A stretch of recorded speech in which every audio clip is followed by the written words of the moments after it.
A'udzu billahi minasyaitonir rajim.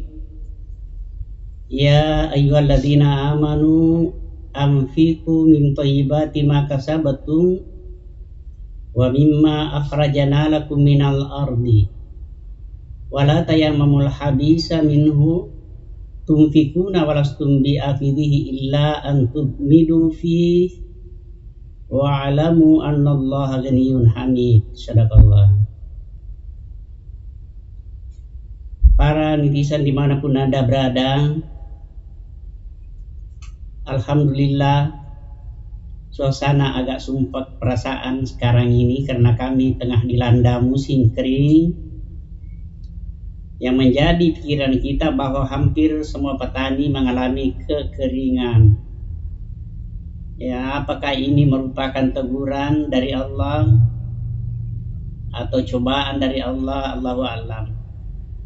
Untuk itulah saya ingin menyentil sedikit tentang masalah hukum zakat pertanian.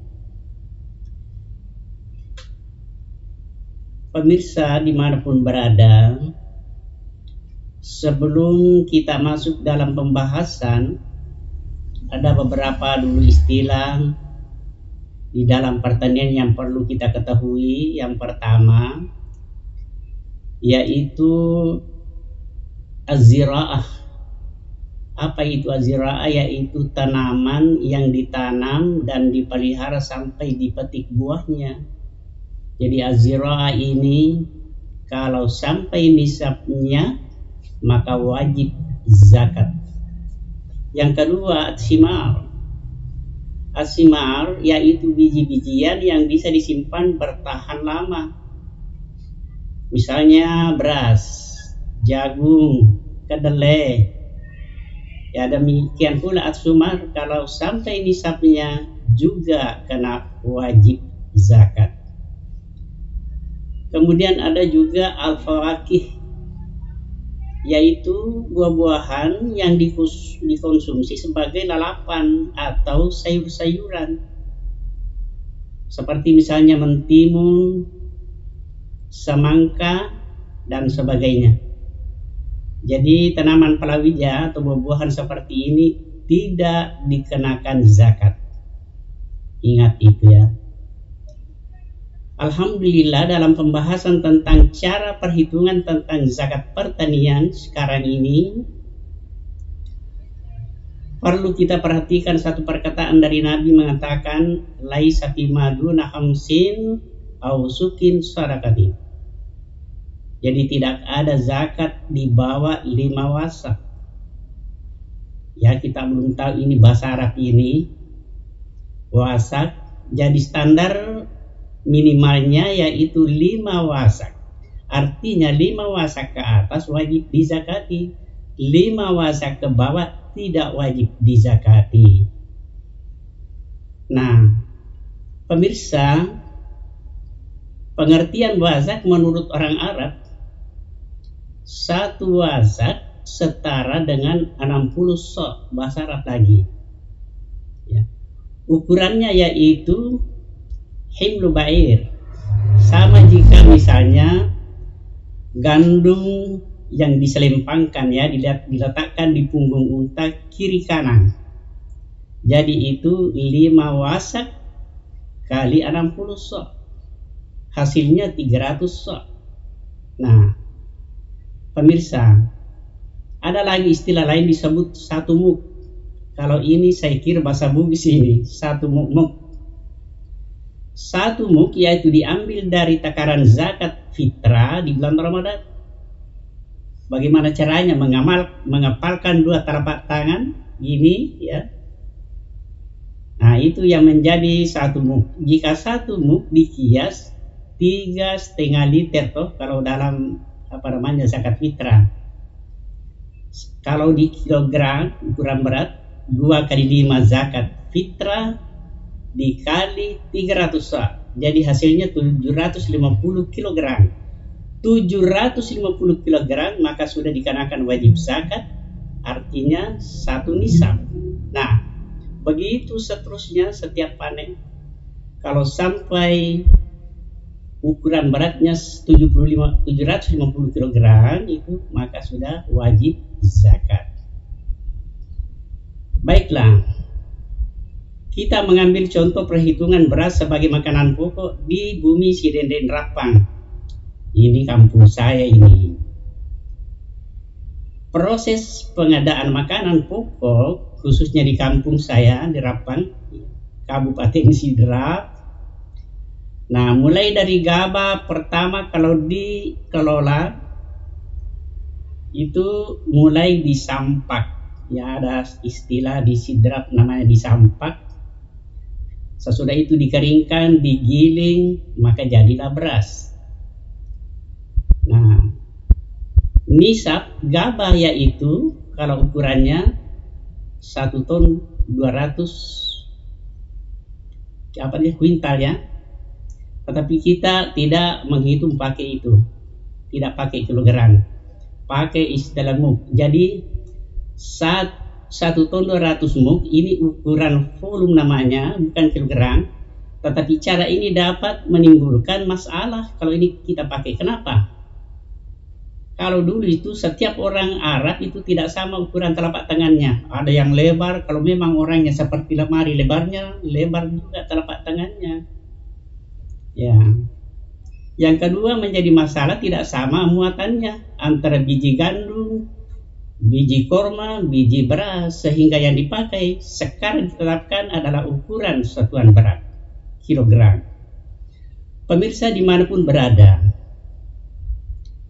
yang kita bicarakan sekarang yaitu beras. Kenapa? Beras ini adalah makanan pokok kita.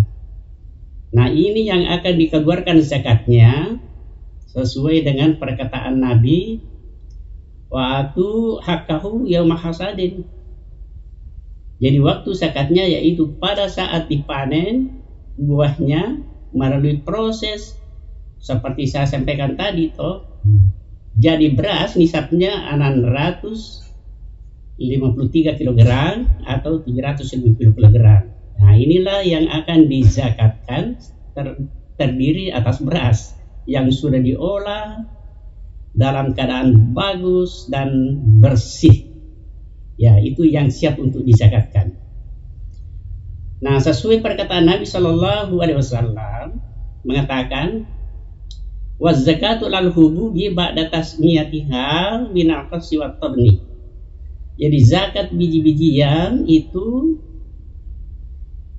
kalau dizakatkan setelah dirontokkan hingga menjadi kering dan bersih. Kemudian dihitung nisabnya. Jika mencapai 750, jadi ada ada intervalnya atau 653 kg, maka dikeluarkan 10% untuk tada hujan, ya, karena tidak ada biayanya kan, atau 5% untuk irigasi atau pompa air, ini sudah pakai dana.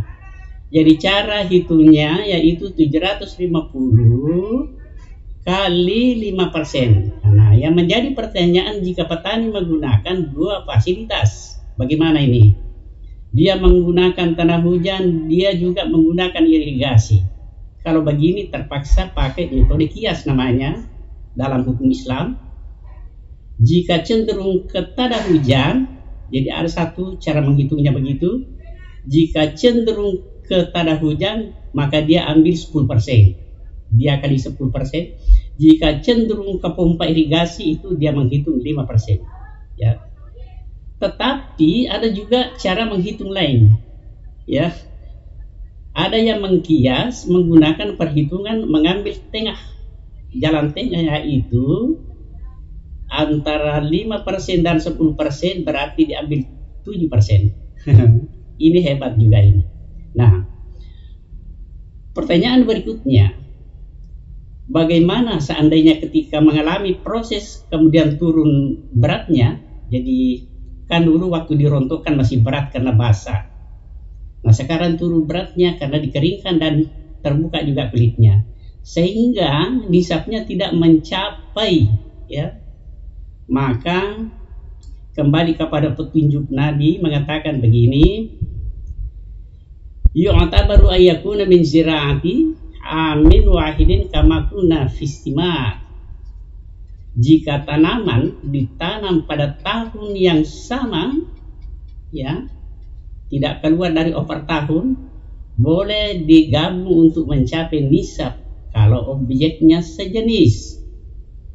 Jadi maksud ini objek sejenis itu padi digabung dengan padi, gandum digabung dengan gandum, beras digabung dengan beras. Nah andai kata sudah digabung belum cukup nisabnya, maka boleh menunggu tanaman di sawah petak yang lain. Misalnya kalau ada, biasa orang itu ada 2 petak sawahnya walaupun kecil-kecil, itu yang ditunggu walaupun tidak sama waktu panennya, tetapi tidak keluar dari tahun itu, itulah yang digabungkan, dan syaratnya harus dalam kurun 1 tahun waktu panen. Itu tadi penegasannya, ya.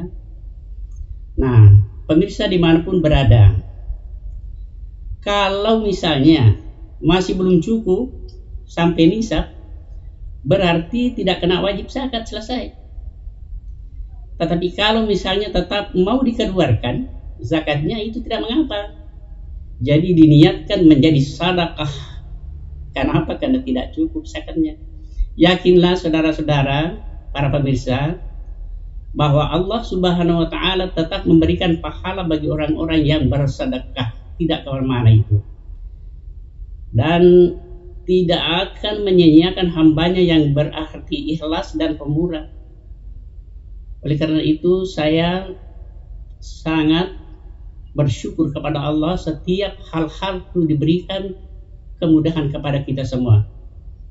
Ya Allah, turunkanlah segera hujanmu agar petani dapat menikmati usahanya melalui peras keringat dan banting tulang setiap hari. Ya Allah, Engkaulah satu-satunya zat yang maha kuasa sebagai tumpuan segala permohonan dan doa kami. Amin ya rabbal alamin. Saya kira sampai di sini dulu karena masalah ini masih banyak hal yang perlu kita bahas. Insya Allah terkait zakat pertanian, ya. Insya Allah kita lanjutkan pertemuan berikutnya. Terima kasih. Jazakallahu khairan katsiran. Assalamualaikum warahmatullahi wabarakatuh.